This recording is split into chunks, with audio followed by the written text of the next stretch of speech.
Hi all. Right, might not be the best time to start this. It's kind of late night here.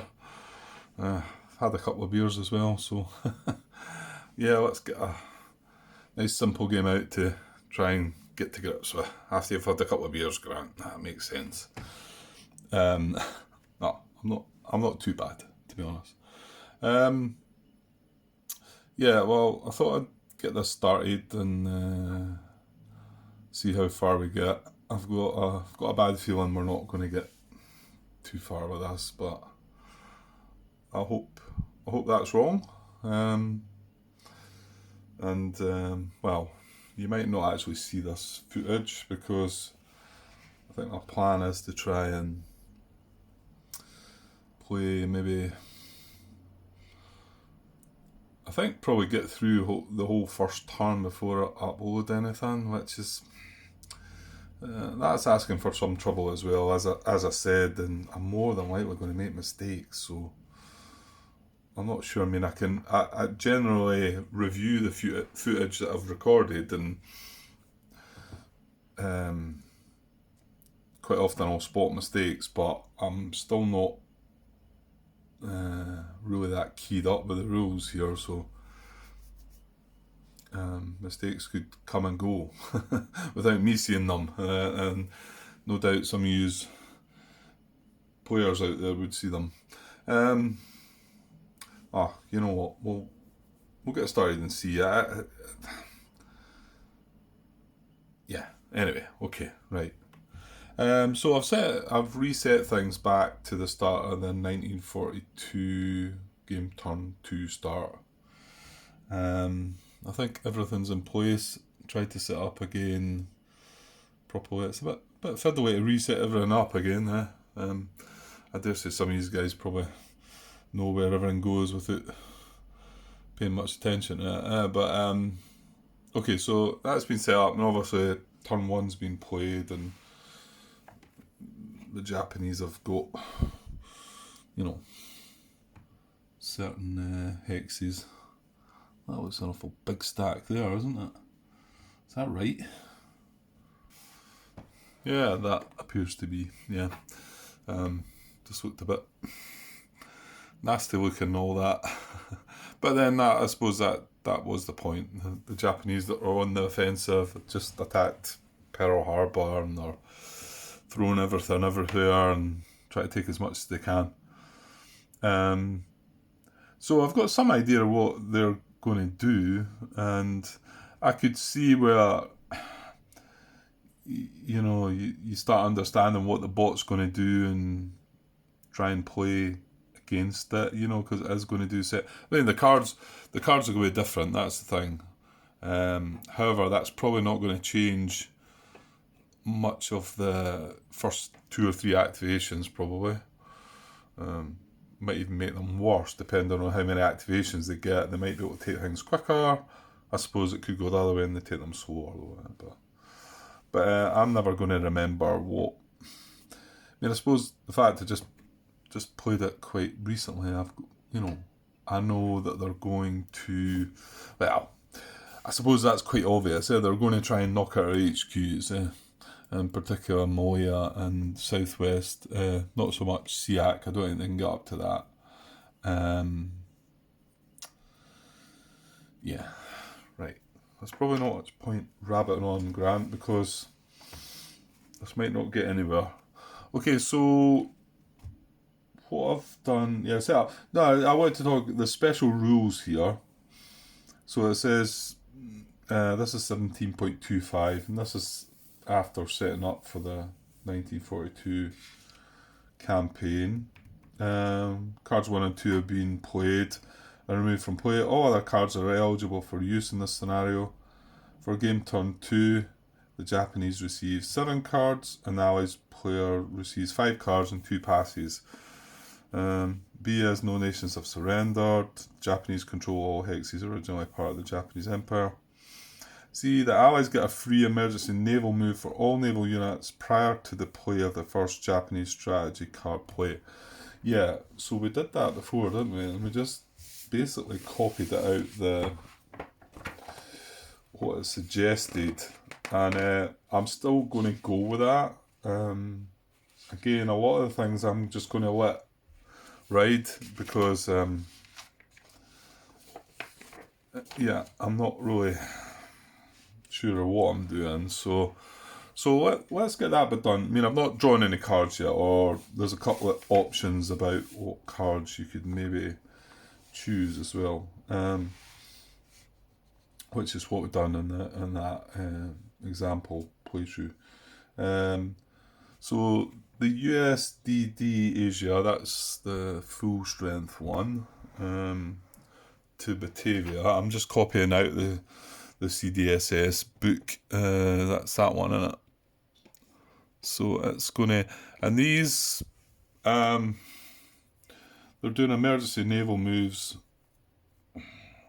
Like top of my head, I think it's 10 hexes from there. That's what I want to say. But you don't need to trace path. It's just directly 10 hexes. You pick it up and you move it to there. Batavia, right? I should know where that is. Yeah, down here. Okay. I'll start getting them, I think. So that moves down to Batavia, and then the reduced strength Sea Asia to Biak. So he's in here, reduced. He's going down to Biak, so down to here. And again, these don't need to be. I don't think they need to be in supply. I think they still are, but I don't think so. It's just you get to move these. And the Dutch CL to Surabaya, the Dutch CL's here, just down to here. Just, I suppose, just to put something in these resource hexes. Although, there you go, this one went to, it's a port though, isn't it? I was going to say this is a resource hex, but it needs to go to a port, doesn't it? Okay, and then Australia CA Kent to Gilly Gilly, that's the one down here, and Townsville, up to Gilly Gilly. And the final one's the British CA Exeter to Dhaka, that's the one up here, and that Dhaka, oh no, it's Calcutta, that must be Dhaka, right. There we go.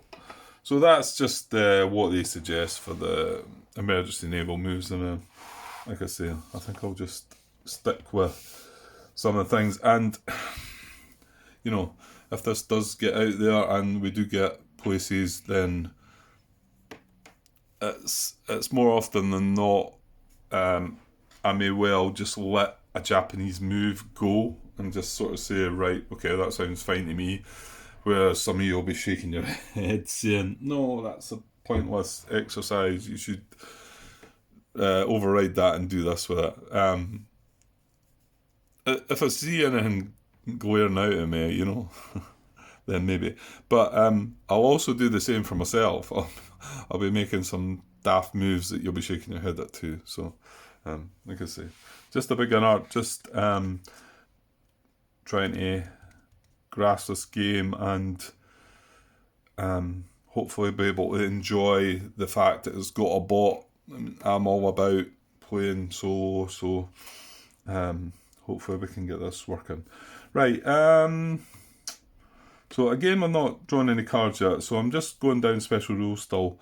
And D says the ally player may choose card 4 Arcadia Conference as one of the 5 cards received in game turn 2. This is at the option of the allied player and must be announced to the Japanese player prior to drawing any cards. Well, remember, the Japanese player's Erasmus, so, you know, it's not that big a deal. But this is the time when we need to decide if we're going to take it. And, yeah, I think it seems, you know, an option that you probably most of the time do want to take. Although, seeing that playthrough made me think, it didn't last very long, did it?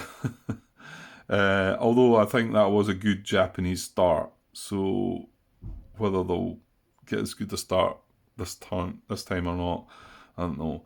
And you know, I was saying, okay, you can shuffle that back and just draw 5 random cards. but you might not see this card again for a long time, or maybe never. And there's quite a stack of cards. I was kind of 80 odd cards each, so there's a lot of cards. So yeah, we will take this. We're going to take this as one of our 5 cards, and obviously I'm going to play as the Allies and let Erasmus play as the Japanese. Then special rule E, 17.25E, is if the Japanese do not receive any military offensive cards in their opening hand, and it says e.g. military events that have a logistic value, they may discard a 3 OC card of their choice, or one of lesser value if no 3 OC cards are in the Japanese hand, and replace that card with Japanese card 47 VADM Kondo. Now, I think that's one of the cards that we did start with when we played the playthrough, didn't we? Yeah, because it selected the historical Japanese opening hand option, which includes that card. So that's a thing to note. And then the last one is F, which is talking about this historical Japanese opening hand option. If the players agree to play with this option, the Japanese player takes the 3 Japanese cards, Kono Suji, VADM Kondo, and Central Force, and then deals himself 4 additional cards for their opening hand. Yeah, that's what we've done in the playthrough. But I thought, let's not see the 3 cards again, because we've already played them, and let's just randomly deal 7 cards. Might give us a wee bit better chance, or might go the other way, I suppose. So yeah, I don't know. I'm not sure if that's the best choice or not. So I'm going to draw just 7 cards. 7 cards, and well, we've got the Arcadia Conference, so let's grab these 1, 2, 3, 4 extra cards for the Allies, and then 7, 1, 2, 3, 4, 5. What about that? I pulled 4 cards off the top there and 7 cards off the top. Card shark. No, just lucky. So we've got our hands of cards, and well, I suppose I'm going to need to look at the wary bit. Is that because I'm where I am, I think. I'm going to have to look at the Japanese hand, I suppose. But what I'd rather do is sort the cards out and then try not to look at them. I mean, yeah, I'm probably going to remember. I mean, and if they have a weather card, it's going to be in my mind. You can't avoid that. But I'm going to try and just play it. I mean, it's daft sort of thinking to yourself, oh, he's got a weather card, I better not play this big strong card. You can't know if they're going to have it or not. So I'm going to try and not think about that. I'm just going to play the card that I want to play. And if it happens to be a really strong card and they weather it, the thing is, it's still got a roll of dice. I mean, yeah, I seen that with the playthrough, it was quite likely that if you activate a lot of units, it's more than likely they're going to use it. So let's look at this 7 cards. Is this about a good time to do it? I mean, the axis of determination comes first, but I suppose we need to decide if I've got a military offensive card. Well, you know what I could do? I could just glance at the hand, right? And as long as I've got a military offensive card with a logistics value, that's good. Well, I tell you what, it maybe doesn't look that great for them. I don't know. I'm just talking military offensive cards. Let's just say there's not a lot of them, but there is one. So at least. Oh, the glare's coming from everywhere. That's maybe better. Okay, right, let's just... I think I've been set up, so I think I'll probably just maybe I like to open the sequence of play. There's not a sequence of play in any of the player raids, is there? There's quite a few. Oh, I lie. There is, although it's reinforcement phase. Well, it's got a big chunk of the main part, which is the offensive phase, really. Well, you know what? In actual fact, it kind of does. Without, if you look at that part there, it's got a brief sort of sequence of play here of what the sections are, but with the offensive phase, it then goes into, and this is the main part. It's also got the rules references as well, which is good. So, hopefully we can be good. Now, it starts, as far as I'm aware, and well, I know by setting up, we've got this the SEAC headquarters in play. Now they don't actually come into play until turn 2, which is now. So I'm assuming that we've went by the reinforcements and replacement steps. And yeah, I do remember something being said about there was a couple of air units that said that they'd been replaced. They got reinforcements. Yeah, maybe I should have read that. Yeah, and it talks about the delay box. It says the following allied units are in the delay box. All game turn 2 reinforcements except the British HQ SEAC, which is in Calcutta, which is what we've got up there. And yeah, it's got all the...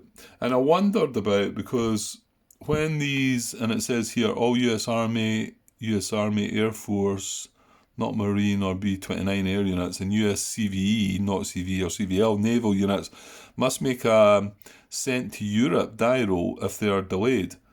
So I thought, well, we've not rolled that, but it does seem to say that they all just go in the delayed box. So my guess is that we've got lucky and none of them are sent to Europe. And where was it said about the reduced... it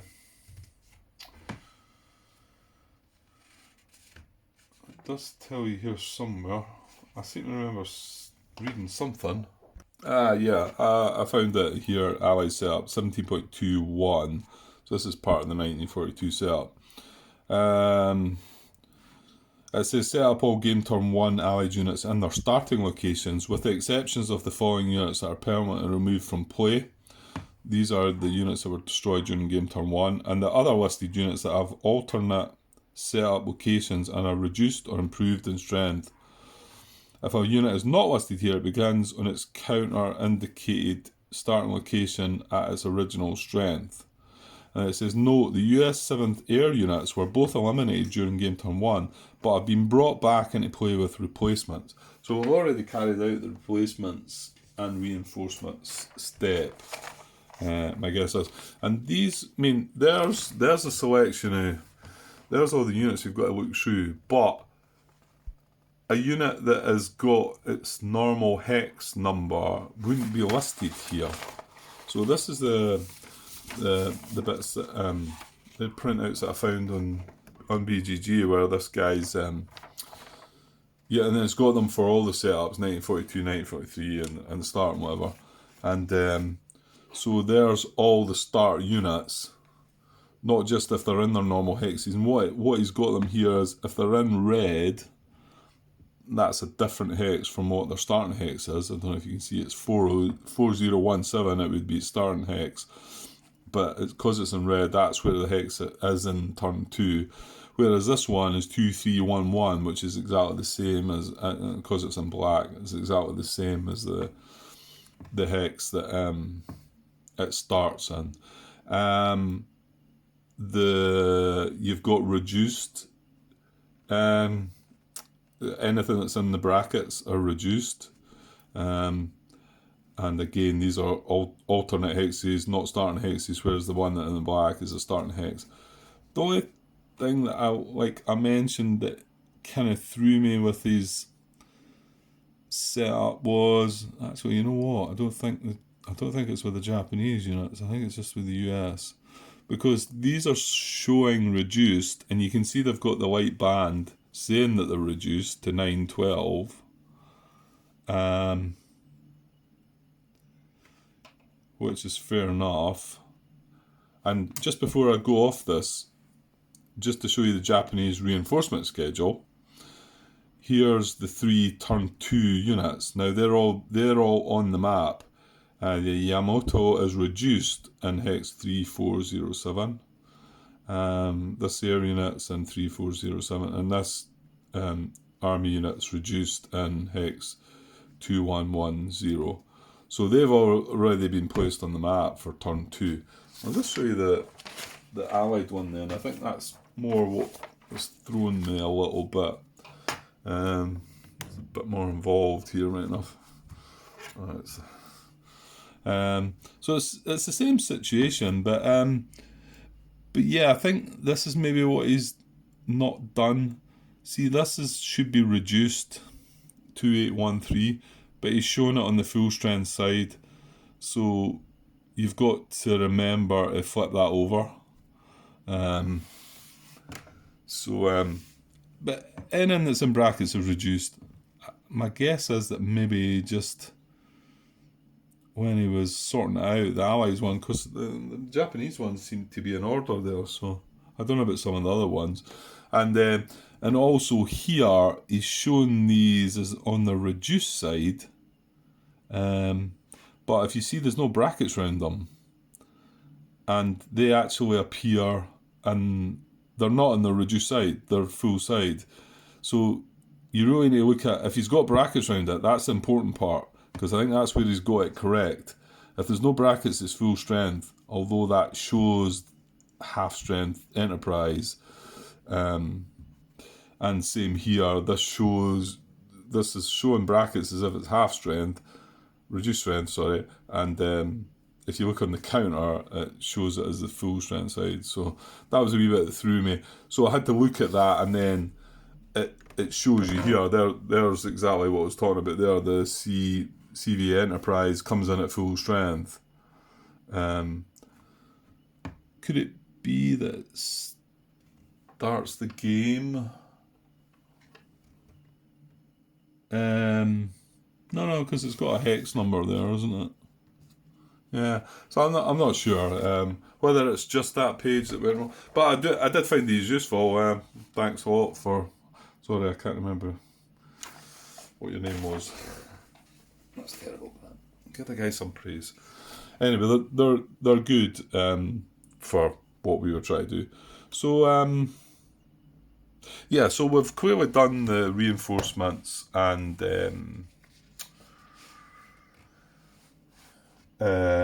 replacement steps. So which is the first thing you go into, I think, in the sequence of play. I'm just looking at the book here. I know I've got that play read out, but yeah, reinforcement, the strategic phase it is, isn't it? The reinforcement segment, replacement segment, strategic warfare segment, and then we deal strategy card segments. So I think that's the bit we're at. Well, we've already done it. Japanese player receives 4 to 7 cards depending on the outcome. Yeah, he starts with 7. And then it says the player with the most strategy cards goes first. Sorry, I've jumped ahead there to the defensive phase. Reading down there. The allied player receives from 4 to 7 cards depending on the game turn, war in Europe, and whether certain. So yeah, so why does the allies only get 5 just now then? And whether certain allied nations have surrendered from the top of the allied. Note, however, that the scenario being played may define different procedure for the deal on the first turn of the scenario. Okay, maybe it's just that, and it does say that the Japanese player gets 7 cards, the allied player gets 5 cards. He may choose one of the 5 cards as the Arcadia Conference card, and he receives 2 passes. So we'll go with that. So then we basically just move on to the defensive phase. So let me attempt to put the rulebook out the way just now and see if we can. I don't want to. Again, I'm not going to attempt to teach rules here for sure. Just hoping I don't get too many of them wrong. So it says step 1, the offensive player, which is going to be the Japanese, activates supplied units within activation range of an eligible HQ. Any offensive bonuses from the EC card that apply prior to movement are implemented, including receiving any reinforcements. That's just step 1. Step 2 goes on to offensive player moves activated units, and then step 3, the offensive player declares battle hexes. So if you remember in that playthrough, well, if any of you watched the example of play, the Erasmus was activating a couple of units and then moving them and then explaining what it was doing. And my guess is it was just because it was just a playthrough showing you how to do it. So, but I think the proper way to do it is you've got to activate all the units that you're going to activate, then move all the units within step 2, then declare battle hexes in step 3, and then so on and so forth. So, So, well, let's just look at Erasmus, and we've been here before, so we should know what's going on. Yeah, right. So this is Japanese Erasmus opening phase of Axis of Determination opening phase, and it's got 3 phases: opening, mid game, and end game. We only managed to stick with the opening phase. Probably not going to move on till I think it was turn 4 maybe, or certain conditions, but I won't go into that just yet. Okay, we should be able to work out what they're wanting to do, because it's quite straightforward at the start, isn't it? So we go to start. Nothing doing here. Down to A. A says, are Allied HQs in the Philippines, DEI and Malaya out of supply?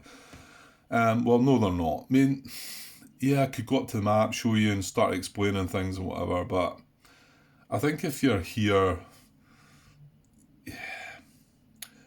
this isn't really a teaching game for that side of it, to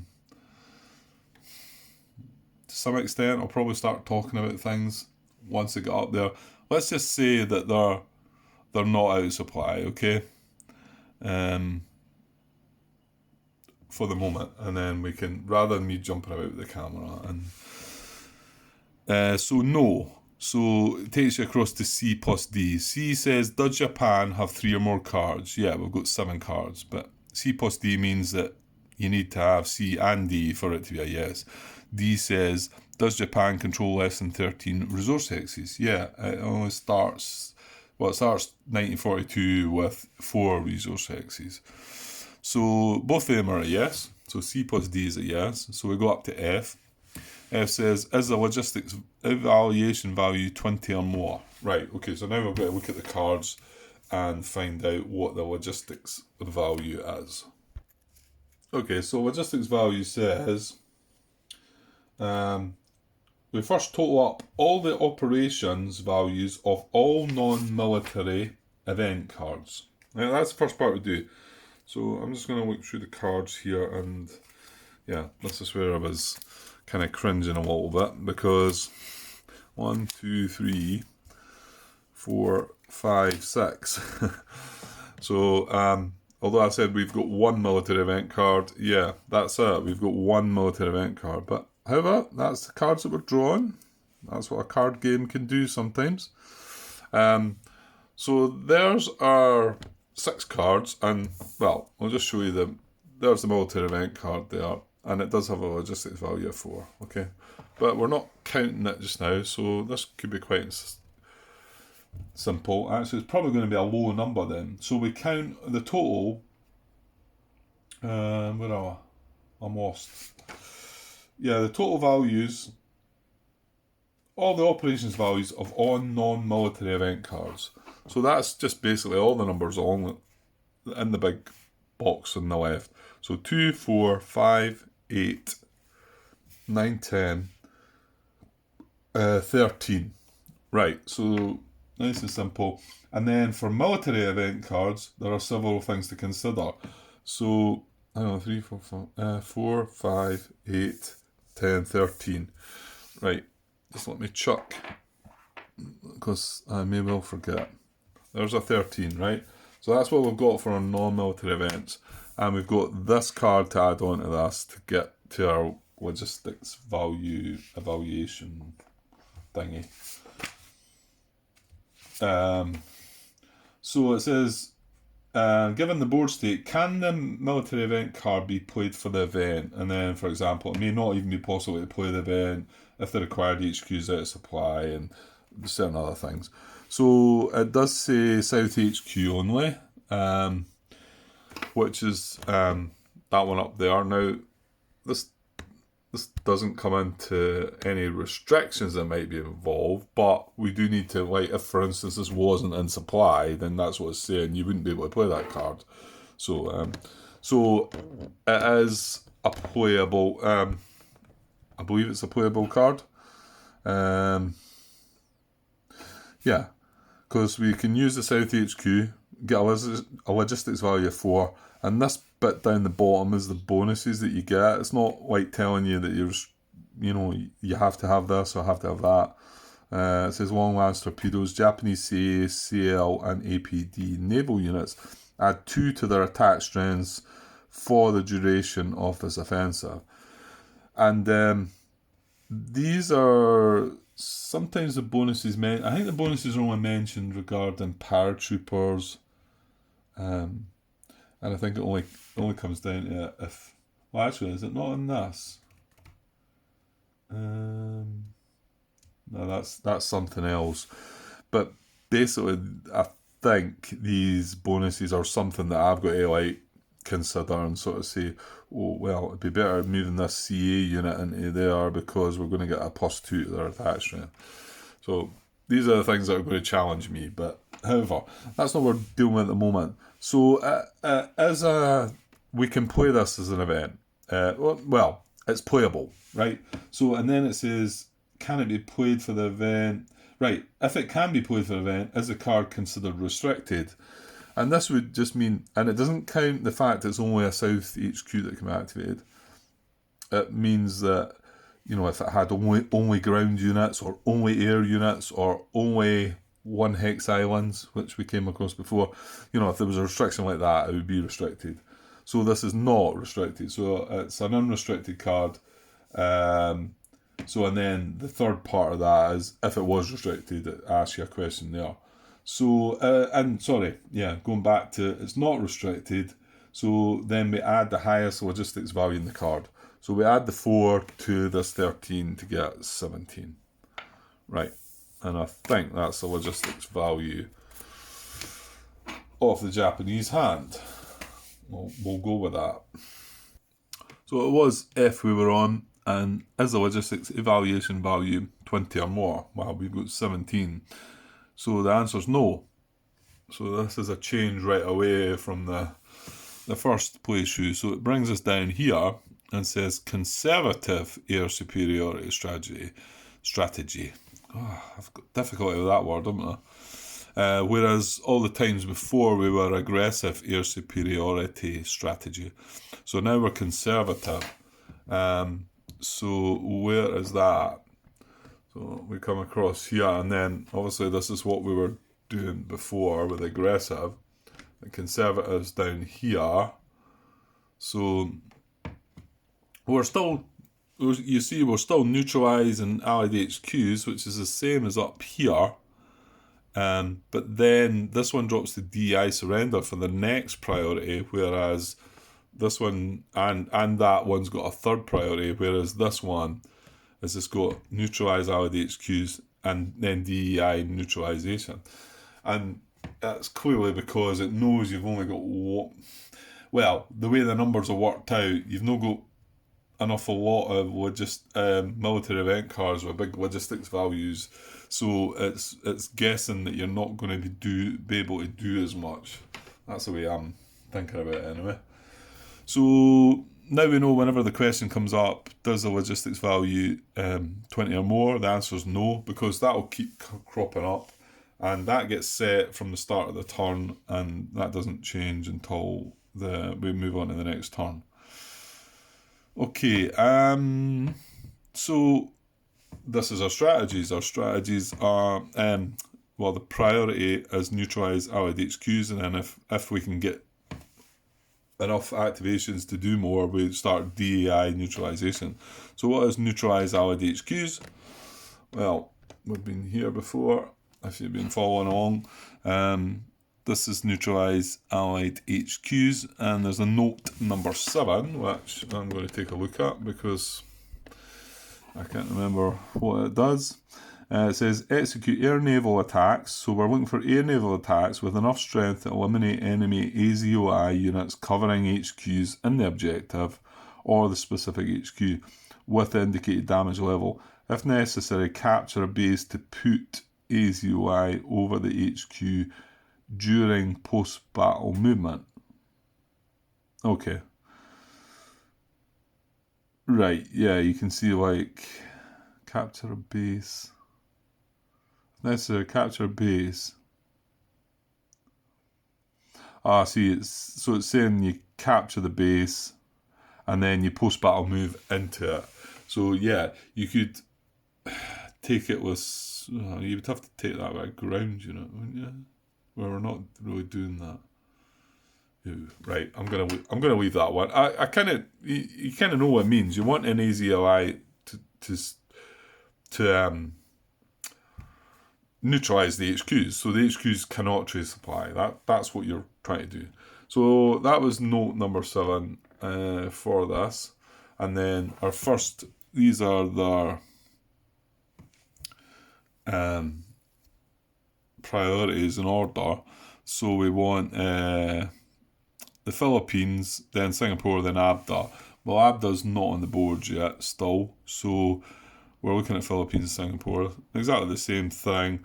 Philippines, we want a quarter times result. Singapore, we're willing to go with a half times result.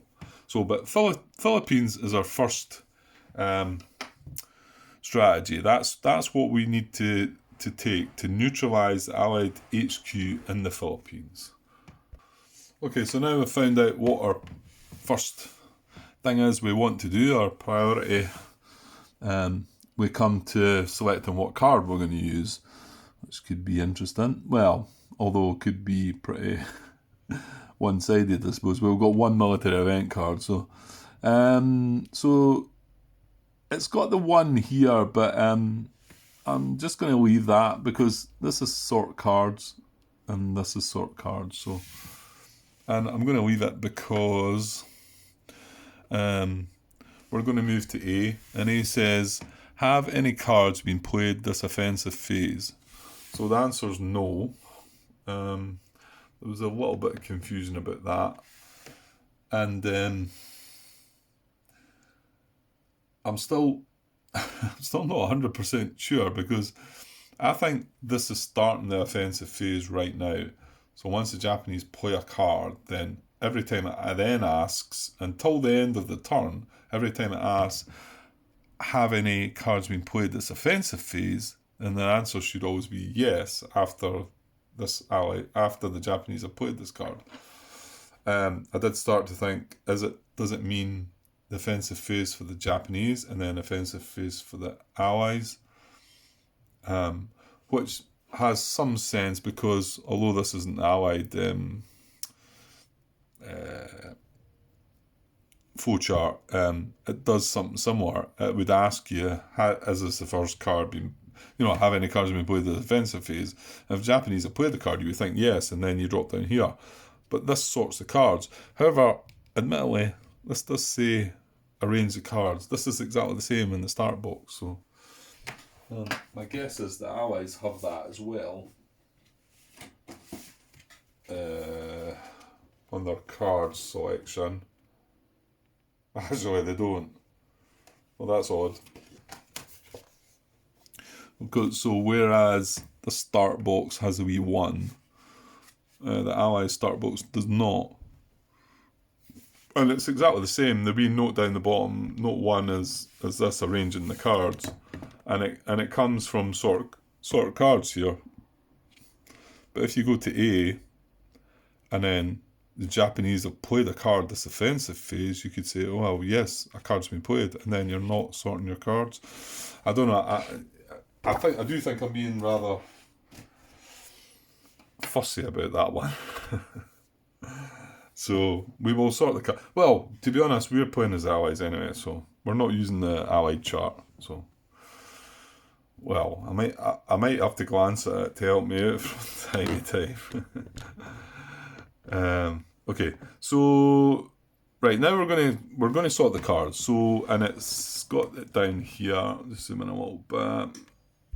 Now this was a little bit that came up. I'd asked a question before I started playing that playthrough, and it was regarding the playthrough and how, I think I talked about this, how they ended up picking the Colonel Suji card because there was this criteria.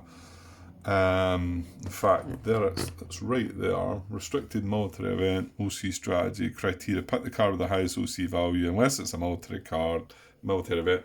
And I just can't grasp that at all, because that seems to suggest to me, but every time I read it, I can't I can't quite get it. So I could well be picking it up wrong, but it feels like to me it's saying that if you've got a non-military event card that's a higher value than the one you've got, then you might want to consider that. And in the playthrough, there is an option to play a 3 OC card instead of the 2 OC military event card, and it chooses to play the OC military event card. So I'm guessing it has to be a military event that's played, which tends to sort of say that there. But again, I'm not keep going on about it, but this criteria suggests maybe otherwise. Anyway, and the other part of the question that I was asking was this: 2 cards that you're meant to leave at the end. Now, I've looked through the rules here, and it doesn't really. I mean, here it talks about, and I added this to a reply. A couple of guys got back recently. There was sort of no response for a while, and a couple of guys have responded. And by the way, when I say guys, I'm afraid I just say it that way. So if you happen to be ladies, then please take it as that. So it says playing events out of sequence. Erasmus is designed to save 2 events to play at the end of the turn. Now, I'm not sure it's awfully clear about that in this rules. Now, here's the other bit before that, is the sorting of cards. When you sort the cards,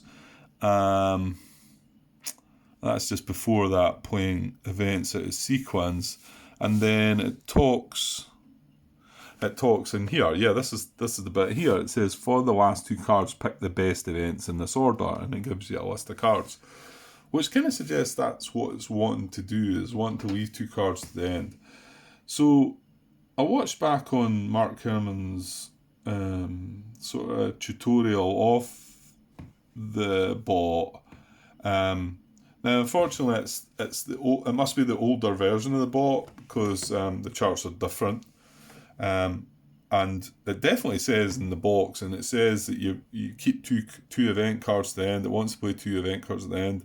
It looks a bit clearer on the chart, and that's how I went into it thinking, because I'd watched his video at first, and then I watched that, and then I'm sitting with these. I'm still confused about if I should be keeping 2 cards at the end. So that was the other half of my question, and then the initial answer I got from Chris, somebody, I can't remember, but I think Chris has been, he looks like he's posted a lot of stuff. He must know his stuff, but he answered why I didn't think the intention was to specifically keep 2 cards to the end, that you couldn't use them.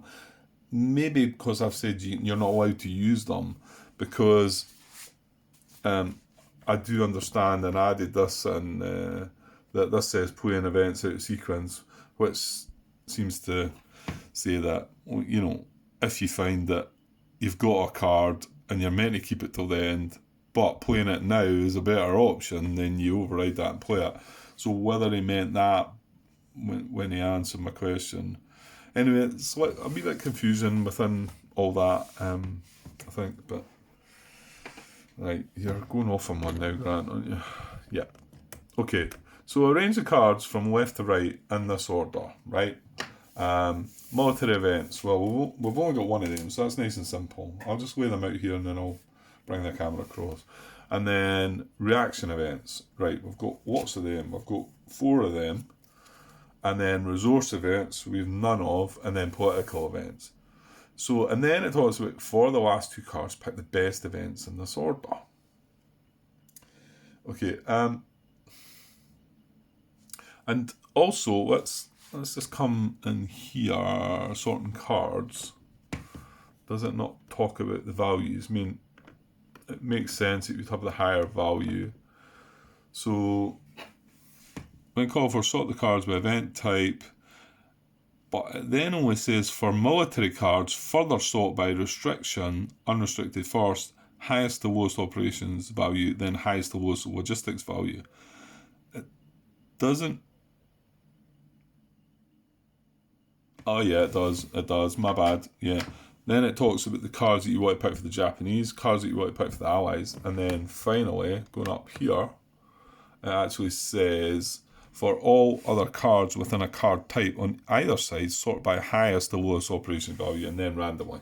So it makes sense. So we're going to go with that, and well, I'm just going to randomize these 2 because these are 2. So we've got a 3, 2 2s, and a 1, and then that finishes with a 3 and a 2. So there's my 7 cards, but this could be quite interesting given the. So let me just show you the 7 cards. I'll probably zoom right out here. Yeah, even further, Grant. So hopefully you can see them all just about. So this is clearly the first card, military event, and then we've got 4 reaction cards, and then we've not got any, what are they? Resource cards. We've got 2 political cards, and I've put them in numbered order. This is a 3. I just randomised these 2, so these are both 2s and a 1. And that's a 3. That's a 2. Okay, but here we go then. So for the last 2 cards, I'm not going to jump back across here. I'm just going to read it. For the last 2 cards, pick the best events in this order. Tokyo Rose, right? We don't have that card. Tojo, we don't have that card. War in Europe, we do have a War in Europe card. So that is highlighting as being the first of the last 2 events, is it? Then it goes end Japan inter-service rivalry. Well, there you go. That ends Japan's inter-service rivalry. So we could say that we've set it up right, and these are the last 2 cards. Then the next one we start US inter-service rivalry. Well, we don't have that. Replacements, which I don't think we've got any of that. And then a weather reaction. Well, we do have a weather reaction. It's along here. And that's why I was thinking this might be interesting, because this is further along to the end. Would we need to take this out? But then there was also some confusion within it, that it said, where's the bit that you sort them by event type, and then I think you pick these cards by event type. Where did I read that? And admittedly that Chris had pointed this out in his reply to me, that it was, that word seemed to be missing, that it was, you looked at them within their types, like, you know, these are all reaction cards, and then obviously the weather card is the one, so you would keep that to the end, you know. But then it's not going to make the last 2, because these are the last 2, so yeah. I'm going to go with that as a setup. Whether this is like awfully important or not. Probably not. So we're going to go with that, and yeah. So where are we now? Right, eventually I found out where I was. So we've sorted the cards. Okay, so then this grey arrow takes us down to B. And B says, does the hand currently hold more than 2 cards? Ah, dear. Right, okay. And it does, yeah. So we go down to C. Is this the very first card to be played this game? Yes, it is, isn't it? Yes. So I think this is irrelevant. It just takes you across to D, which says, does the hand include Operation I Go or Second Operational Phase military event cards? And these are the 2 cards that are, if you were playing from the very first turn, would be in your hand. They're the only 2 cards that you've got, and you would obviously activate them. So we don't have them in our hand, so it's kind of irrelevant. So we come down to E now. And I think that's just to guide you across to, you then play the 2 cards, you know. So is there an unrestricted military event available to play? And remember, an unrestricted military event, and it does have it down in the box there, it's a military event with no activation restrictions, land, air, naval, and no battle hex restrictions, but we can ignore HQ restrictions. And yes, there is, because the invasion of Java,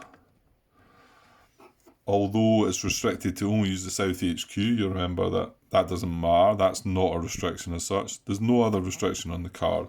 So we do have an unrestricted military event card. And where does that take us? Where was I? E. Yes. E. Is there an unrestricted military event to play? Yes. So we go down to unrestricted event EC strategy, and then obviously there's a box for that, and it's here, unrestricted. That was what was throwing me. It says unrestricted military event. Yeah, that's right. Unrestricted military event EC strategy. Yeah, it's just, yeah, some of the words are missing from the box, but you can see that the box is like, can only take so much text. So here we are. So criteria: pick the card with the highest logistics value. If there are offensive bonuses, pick in the following priority. This is the bit I was talking about, where if it had bonuses: parachute bonus, non-para bonus, or no bonus. Well, we've actually got, I mean, if it was to come down to it, this is a non-para bonus, because it is a bonus, but it's just not a parachute bonus. So I think that counts. Rather than a no bonus at all, it is at least a bonus. However, it's the only military event and unrestricted military event that we've got. So that is going to be our card play. So what I'm going to do is keep these other cards in order, and then I'm just going to turn them face down to the side, just so I'm not like looking at what they're doing and whatever. Not that I'm going to try and game around anything like that, you know, that's not me. So this is the card we're going to play, Invasion of Java. And what was our priority was to the Philippines, wasn't it?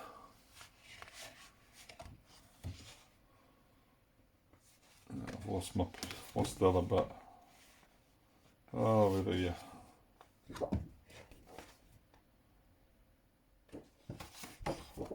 Must be the one bit I'm not looking at. Right, hang on. Yeah, neutralise Allied HQs, and the first one is the Philippines. And if we do get the chance to do more, we would want to then do Singapore as well, the HQ in Singapore. So, okay, so now we've got our strat, we know what our target is, we know what our card is, so now we've got to create a force to do it. So we need to open the scary part. Task force composition, which is the bit that Grant's going to probably struggle most with. And I mainly mean struggle most because I'm going to have to make decisions here about what units are going to come and where they're going to come from and etc. But let's see if we can break it down a little bit to make things a bit easier for myself. But well, I think we know it's an air naval battle, isn't it?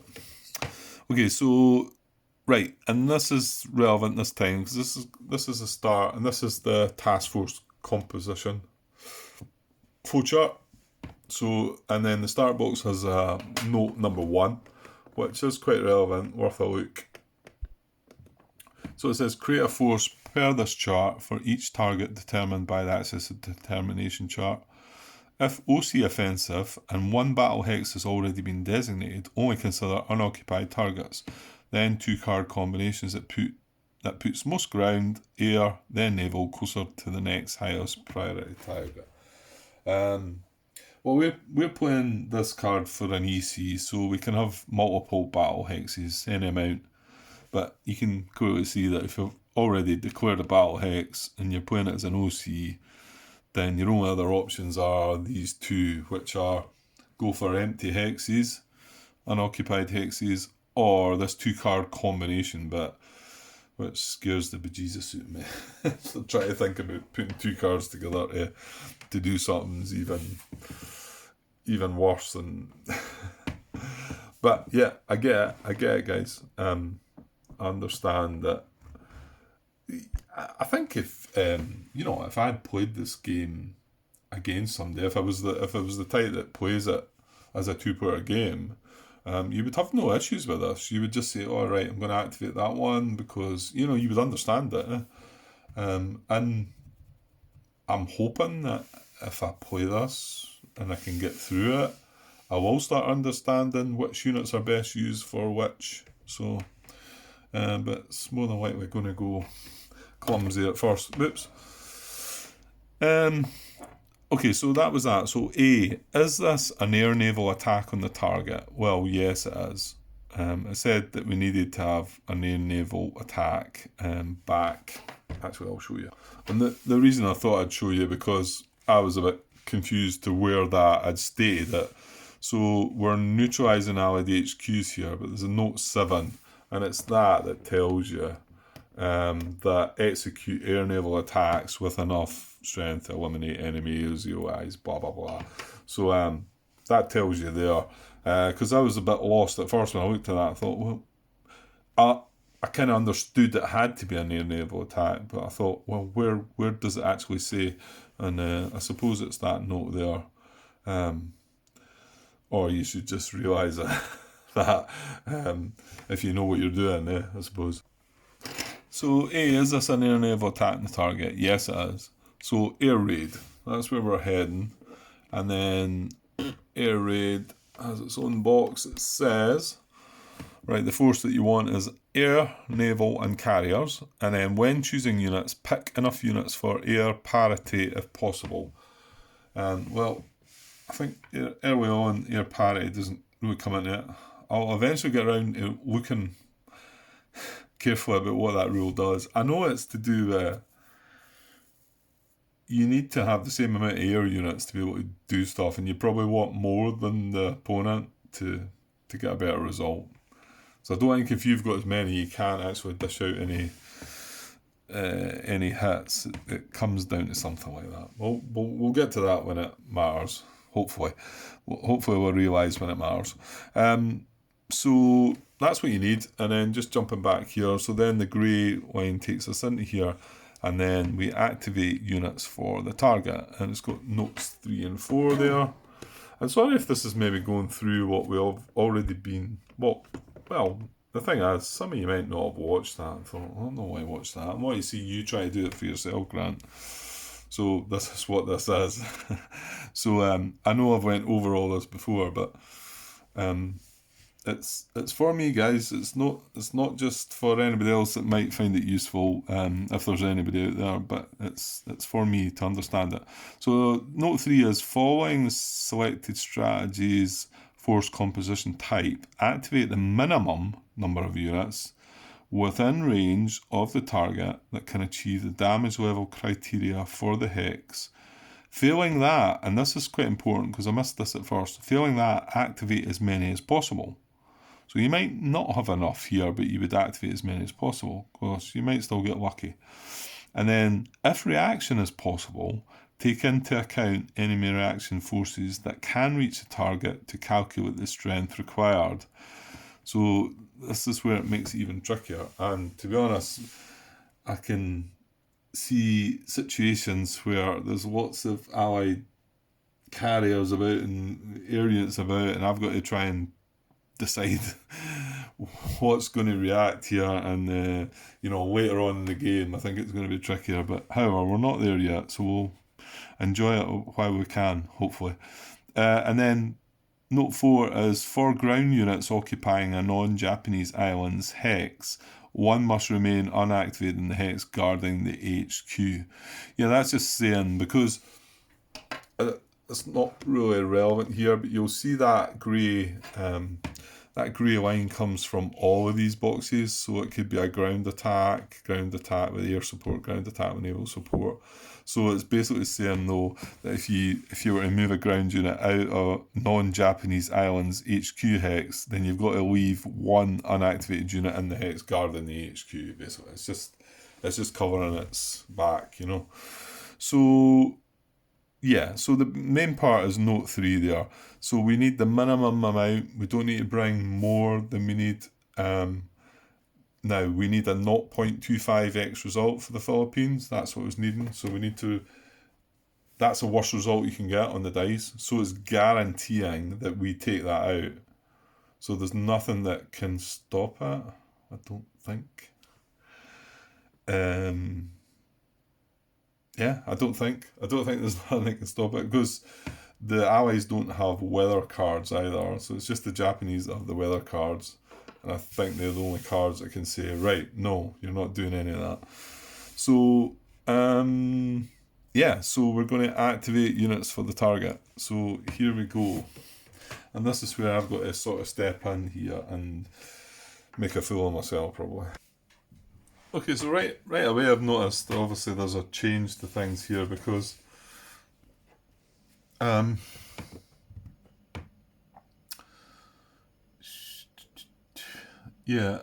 pretty sure we either used in the previous playthrough South Seas HQ or Combined Fleet. I think it might have been the Combined Fleet actually. However, we've only got the choice of the South HQ with us. So that's the headquarters we have to use. So that's tucked in here. Now there is still plentiful amount of units round about, because some of these have moved obviously with turn 1, and it's got a range of 13. I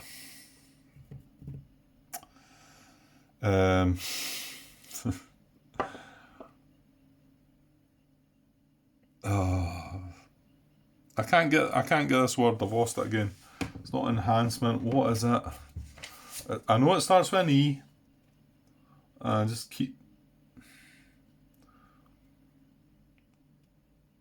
can't keep that in my head. And we're talking about this number on the right, and that's what. Oh, that's really annoying. Okay. It's away again. I can't get it. So anyway, we've got the 1 from that, which is the only option we've got to use, and we've got the 4 logistics value from the card. And bear in mind, we should consider that Japanese CA, CL, and APD naval units add 2 to their attack strength for the duration of this offensive. Right, you're going to have to forgive my ignorance here.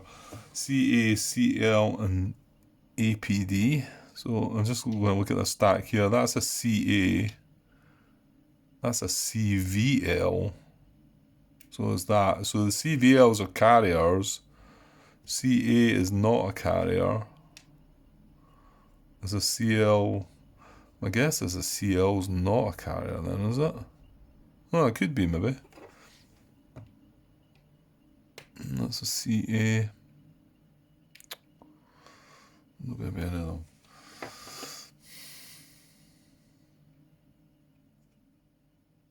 Ah, come on. I find one on the. Well, actually, they don't get lots of reinforcements, do they? Hang on. Right, I can't find a CL at all anywhere. Do I look here? Yeah, CA and a BB. So it's the last one to look at. Oh, there's one. Right, we've got one. That's not a carrier then, as I'm sure a lot of you are shouting at your monitors or whatever you're watching on phones. There's a CL. That's kind of weak looking, so maybe it's not such a powerful unit.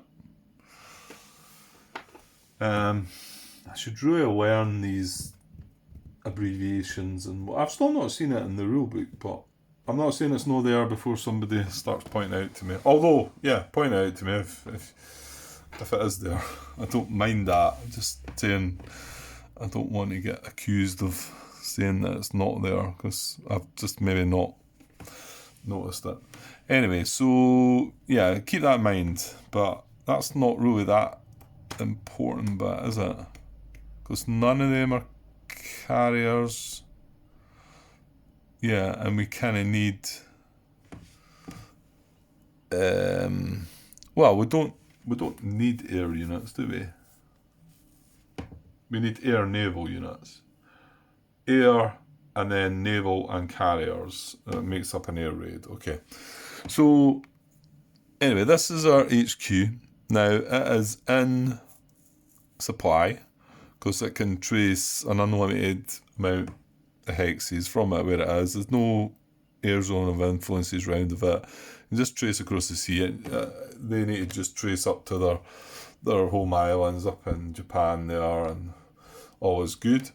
So, but any units that we activate, we need to be able to trace a supply trace from that HQ to the unit, and also it needs to be within that 13 hex range.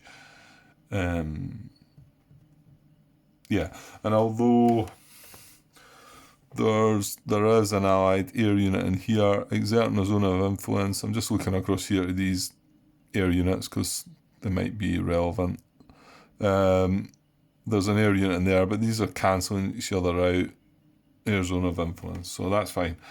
Yeah, because this is our target, isn't it? And we only need to knock out this unit, and the good thing is he's reduced, right?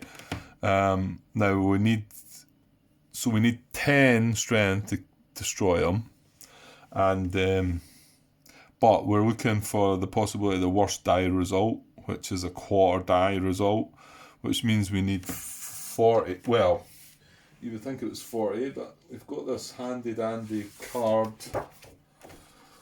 I'll show you a bit of it, which kind of computes everything for you, because you'll see that, what did I say we needed? 10. So if we go down 10 with a quarter result, it's actually, was it 37 there, isn't it? So we need a strength of 37. I don't think you can probably get 37, is it not? Even numbers for the... Oh, you know what? Well, it says 37, I'll get a 10 result. So that's what we need. So we need to bring 37 points worth of air naval to attack this hex, Manila. Which shouldn't be a problem. I mean, there's 22 just sitting here. So what did I say we needed? 37. So, you just need... Yeah, this is where it's going to throw me off the pot, though. I'm really like, oh, well, I could use that one, but, I could use that one. Right, Right. Yeah, you know what? This video is... Oh god, it's going on a bit, isn't it? I'm right in the middle of trying to make this decision, so... I think I might need to pause. I don't like when the videos go over an hour and a half, but it looks like this might actually happen if I'm going to try and complete this one card play. Anyway, hang on a sec. Yeah, you know what? I think I might actually cut the video here. So we know what card we're playing. We know what our target is, our first target. Obviously, if we get more activation. Oh yeah, and I was putting a... So we would get, like I say, 4 for the logistics value, 1 for the E value, right? We're going to go with that. And so we've got 5 activations, so we can activate 5 units. So it doesn't look like we need 2 for here, so it does mean we've only got 3 left to have a go at Singapore, isn't it? It's Malaya. So that's probably still doable though, with 2 here and 3 there. However, you've got to look for reaction as well, and that's why I'm thinking that maybe if I just cut it here and yeah, and come back tomorrow, because I've not got any more time left in me tonight, and separate the videos up. I don't think it matters so much. Oh, obviously I'd like to play the whole card out and get it finished with that, but I'm slow. That's all I can say. Okay, and you never know. This might not come to anybody's viewing anyway. It might just be stored in my computer, or maybe not even. This is delete it. Okay, I'll leave it for now, guys, and I'll be back to work out what units we're going to select to take over the Southwest Pacific HQ in Manila. Okay, cheers.